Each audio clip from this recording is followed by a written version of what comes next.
What is up, all of my horror fanatics out there? Welcome back. I'm the Jay Sloan, and I'm back here to do another video for you guys today. Today's date is November 17th, 2020, and I'm back here with my MailTime number 33, I believe. 33 or 34, but I'm pretty sure it's 33. So as you guys know, we're far past Halloween, unfortunately, although I've stated this many times. Halloween is every day for a horror fan, and we're coming closer and closer to Thanksgiving, and then onward after that will be Christmas. So I figured I would go ahead and shoot a little bit of a MailTime video, a Blu-ray update, if you will, horror Blu-ray update. There's actually only one title in here that is not horror, and I'm going to save that for last because it was actually a present that I received while I was down visiting Chris Brock for my October horror-thon that I did, which hopefully everybody's seen that. If not, go check it out. It was a lot of fun to do that. It was just a blast having the projector and getting to watch all the movies with my two brothers.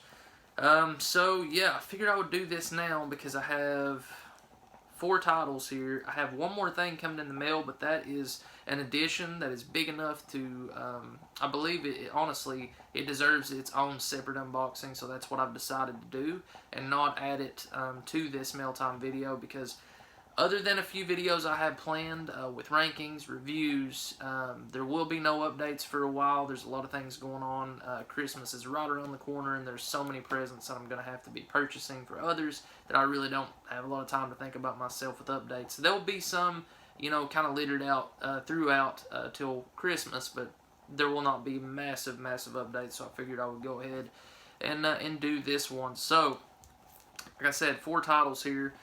Really happy with what I got. I've had one of them since mid-October, and yeah, we'll go ahead and look at everything. I'm going to go ahead and cut here, and let's take a look at what I got. Okay, so first up here on the list, as you can see, is one of Vestron Video's newest releases, and that, of course, is Little Monsters. I found this one, like I said, mid-October at Walmart. I'd seen certain YouTubers say they were finding some of Vestron Video's releases, this and Shivers.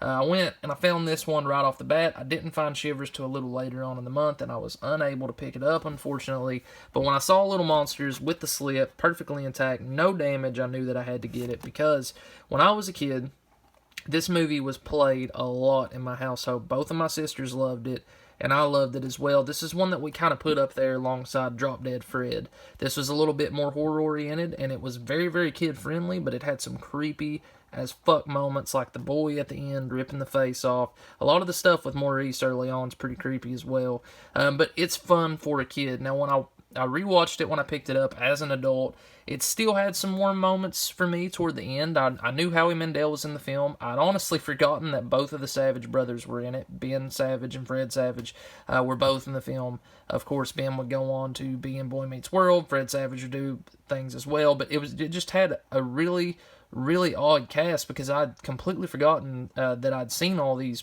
characters and all these actors within the movie years and years ago, and I cannot think of the guy's name for the life of me, but it also had Marv from Home Alone in it as well. It was crazy to see the star power that it had. The Blu-ray transfer was amazing. I loved watching it. I really enjoyed it. Even as an adult, yeah, it had lost a little bit of the impact, but it still had some good scares. And now that I can look back on films like this, and I can see why I enjoyed them, I still enjoyed this. And just to show you that it goes down, generational, I showed this to my son and to my nieces midway through the month. We were going to do this in the Monster Squad. This was the only one that we could fit in the night, and they all adored it. So, Little Monsters, really great release. I would say if you can find this, definitely pick it up. I'm sure you can still get it online for $12, $13, something like that.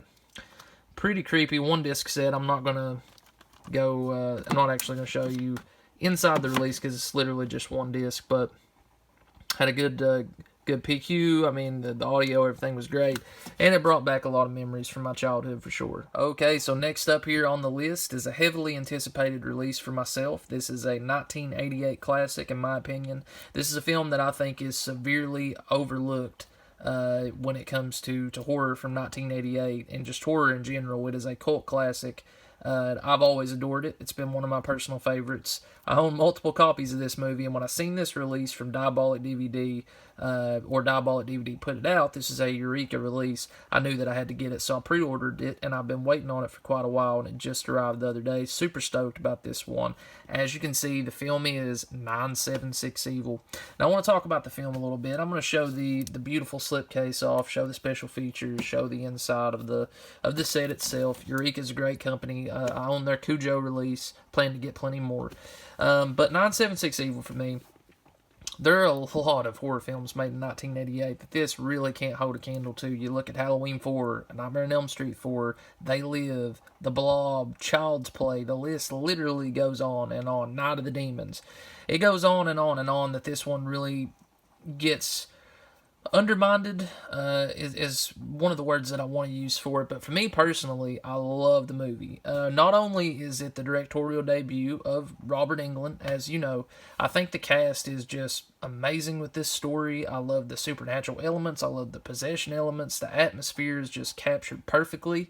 And for it to be Robert Englund's first directing job, he done such an amazing job with the film, and I've always loved it. Stephen Jeffries' performance as Hoax, Pat O'Brien as his cousin. You've also got Sandy Dennis as Aunt Lucy, I want to say her name is. I could be wrong. Just this fucking overbearing aunt, this Bible-thumping aunt that really just drives him crazy. You've also got Leslie Deanne, who would go on to be in A Nightmare on Elm Street Part 6. Just a lot of great talent in this. And Stephen Jeffries, as I stated, is Hoax. Classic in Fright Night as well as Evil Ed. Everybody knows that. But there's just something evil about this movie. It's just the 976 Evil in the title, but there's such an eerie feeling when I watch this movie that I don't get with a lot of other films. This is definitely one that deserves a full-length review from me. I've talked about it in the past, but those videos are way, way outdated, and I've seen it many, many times since, and it's just something that I need to do. So we'll definitely be doing a 976 Evil review. If not shortly, then we'll have one up. Next October, there's going to be plenty of reviews out. I've already had some plans with that, so this is definitely one of them, guys. Or this may actually even be a Cheers and Beers episode. I don't know. We'll see. 976 Evil. I'm going to shut up about this movie because I could talk about it on and on and on. I love it. It's a classic. Now, I'm going to cut, and I'm going to show you guys the inside of the set itself. Okay, so first up here we have the booklet, which I want to show first, and kind of use this candle as a prop to help me flip through here. You have the cast, the crew, awesome images, the demonic Hoax there getting possessed. I love the horoscope situation too, the 976 Evil, the dirty deeds for the devil. I'm going to quit talking about the movie because I can go on about it forever and ever, but okay, the number of the beast, recalling 976 Evil. I love that scene. That's actually the image that's on my shirt right now. I wore that specifically for this video. Got a great image there of Robert Englund. There we go. Aunt Lucy, I believe. It's got to be Lucy. I can't. If it's not, I'm done, but I'm pretty sure it's Lucy. Trying to get through here. There. Really nice imagery here on the inside, viewing note, special note, there's Blu-ray credits, just really, really nice little booklet. Yeah, glad Eureka included this within the set, so we'll set that to the side. The next thing I want to look at here before I actually show you the inside of the case itself is I want to take a look at the special features on this edition, and hopefully you can see it. I'm going to try my best to look a little bit, obviously 180p presentation, audio commentary with director Robert Englund and set decorator Nancy Booth Englund, which I'm not sure if that was on the previous Blu-ray release that I own or not. 976 Evil home video version, 105 minutes. Standard definition, I'm assuming. An extended version of the film from its original home video release on VHS. That's cool. New interview with producer Lisa M. Hansen. New interview with special makeup effects artist Howard Berger. The Walking Dead. Says new interview with special effects technician Kevin Yeager. Still galleries featuring rare FX stills supplied from the private collection of Kevin Yeager. Limited edition collector's booklet. Okay. So, really, really cool. and it's kind of loaded with special features, so I'm happy about that. And I love the artwork. That's something I didn't really get a comment on previously. I love this artwork. I love the collage. You guys know that already about me. Anyway, so here is the that image that I remember seeing so much when I was a kid from director Robert. Freddy Krueger, England Comes, 976 Evil. On the back with the plot synopsis as well as a recap of the special features. Drop the Blu-ray. Nice, Jordan. And here we go. We have it. The 1-disc set. So, you guys have heard me babble on about 976 Evil enough in this video. I'm trying to shut this, but I'm just going to leave it up like this for a second. If you haven't seen 976 Evil, I recommend that you go view it immediately, and that'll be all that I say. Yeah, Eureka is a great company, and a lot of really great Blu-ray releases coming from them, so I'll definitely be purchasing more. Okay, guys, moving on to another classic, in my opinion, a forgotten slasher from 1979. Well, a slasher with really odd supernatural elements.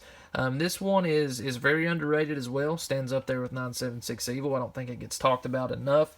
And that is, as I stated, a film from 1979, and that is Tourist Trap. Now, this is another pre-order from Diabolic DVD. This is the VHS style edition, which when I saw it, I knew I had to get it because of one little thing.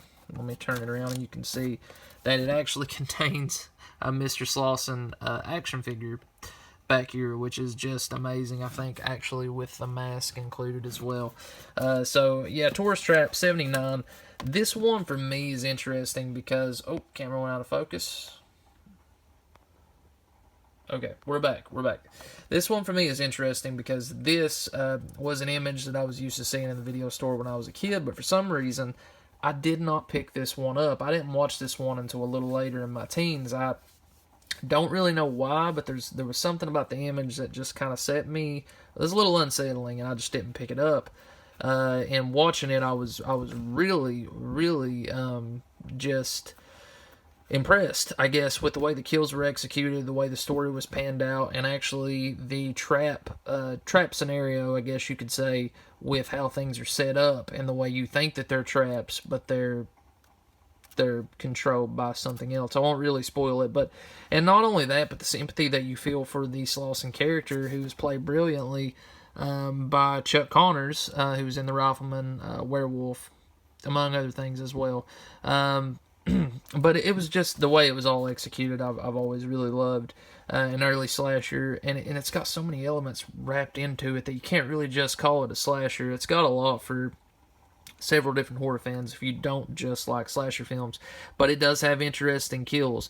They're not the goriest of kills, but there is one kill in this that involving wax and involving somebody being smothered to death that I'm gonna try not to spoil, but it is pretty fucking terrifying to watch. And the characters are all pretty likable. They're all written pretty well. They're not written too bad. They're not written too great. But the Slauson character is my favorite character out of the movie, and it really makes the movie what it is. And what you get to see transpire at the end of the movie is pretty fucking interesting too. So Tourist Trap, it's got a little bit of everything in there for all horror fans, and if you haven't seen it, I would definitely recommend it. It could have copied what prior films did in the subgenre when slashers. This was kind of before slashers really was a slasher, and I think that's maybe why it gets overlooked. It does something more unique than Halloween. It's not as gritty and grimy as Texas Chainsaw Massacre, and it's not as pristine as Black Christmas. It's just kind of its own entity, and you really need to watch it to see what I'm talking about. So, Tourist Trap, love this one as well. Definitely deserves a full-length review. It's got some creepy scenes, man. Like, look at that shit. Alright, so I'm going to go ahead and open this up, show you guys the Mr. Slauson figure inside, and we'll look at the Blu-ray as well. Had to show the Slauson figure off first. Here we go, and I was correct. It does have the mask, the wax mask inside. That is killer, man. Really killer. On the back, you actually get a write-up. It says, let's see, Tourist Trap is widely considered one of the scariest horror films of all time, and with good reason. Legendary actor Chuck Connors stars as Slauson, the telekinetic psychopath who lures young people to his ramshackle roadside attraction and unleashes an army of physically controlled mannequins and more upon the tormented teens. Now you can finally take Slauson home with this intricately designed mini replica of the madman himself, pocket-sized and built to terrorize. Well, This gave away the telekinetic shit that I was trying to not spoil, but if you haven't seen the movie, definitely watch it, and you probably should. It was made in 79, so yeah, love this figure, man. This is going to be hung up probably. If I don't keep it with the set itself, it's going to be hung up for sure. And here's what the Blu-ray itself looks like. Tourist Trap Uncut. That's going to be really fun to watch that as well. Remastered in high definition. I love this image here, just the way it's blood red. You look at the spine there, and you got the back. That's pretty fucking creepy. Then you have some special features here, and it shows some clips from the film. You don't have much in terms of special features, I'm going to be honest, but that's okay. You get the Slauson figure to make up for it. This is the scene I was talking about, dude, where I don't want to spoil that, but you get an audio commentary by director David Schmoller. You get rare trailers, and you also get an interview with the director as well. So that's about it. And inside, you get 2 discs, and I believe one is the Blu-ray and one is the DVD. So that's what you receive inside the set. Yet again, Tourist Trap is just one of those iconic, classic slashers, in my opinion, with a twist that I really, really love. And yeah, if you haven't seen it, pick up Tourist Trap for sure. So I wanted to save this next Blu-ray for last because this was a late Christmas, birthday, whatever you want to call it, present from my good friend Chris Brock. We had not seen each other in well over a year when we got to hang out in October, and he was finally able to give this to me, and I wanted to share it because it's not horror, so I wanted to save it for last, but I wanted to share it nonetheless so he knows that I appreciate it, and it's an awesome Blu-ray, and I'm glad to have it. Now, horror is my primary fixation when it comes to movies, but there are other movies that I really, really love, and this is one of them, and it's a Johnny Depp film, and it is Blow. And I've never owned the movie before, seen it countless times. Don't know why I've never owned it, but you know, based on the story of George Young, who was a marijuana distributor as well as cocaine, or the real life story of the felon, and it's just really fucking cool to watch. Got a great cast, entertaining as hell, funny at times, sad at times, scary at times, and I just was happy to get this. He knew that I loved the movie, so he's like, I'm gonna pick it up for him because he's never had it. Chris, really appreciate it, man. Hope you liked your presents that I got you that Christmas. I think you actually did a video on those, I could be wrong, but anyway, that was a while ago. That's when I bought this last Christmas. So it's been a little over a year, guys. But anyway, I love Blow. Well, I mean, I don't love Blow. That was just one time, guys. But I love the movie Blow. All jokes aside, and thank you, Chris, again for getting it. And yeah, going to definitely be putting that to good use and watching that soon. So I guess, guys, that has been my mail time. I want to say number 33, but it could be 34. I apologize for not knowing the actual number, but that has been it. Super thrilled to have this stuff, and like I said, probably going to be, other than the unboxing that you'll see shortly, one of the last mail times for a month or so. So I just wanted to go ahead and get it filmed. I'm the Jay Sloan. Thank you so much for watching. Comment, subscribe. Stay tuned for more videos. And as always, guys, keep it horror. Peace.